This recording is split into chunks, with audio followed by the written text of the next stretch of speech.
వీడు నా ఒక్కగానొక్క కొడుకు. రేపు నా స్థానంలో కూర్చోవలసిన వాడు చచ్చి శవమై పడున్నాడు.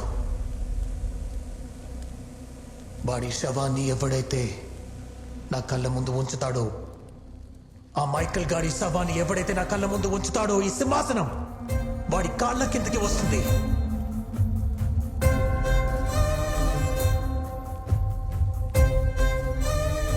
చచ్చేవాడి కోసం వచ్చేవాడు ఎవరైనా సరే చంపేయండి.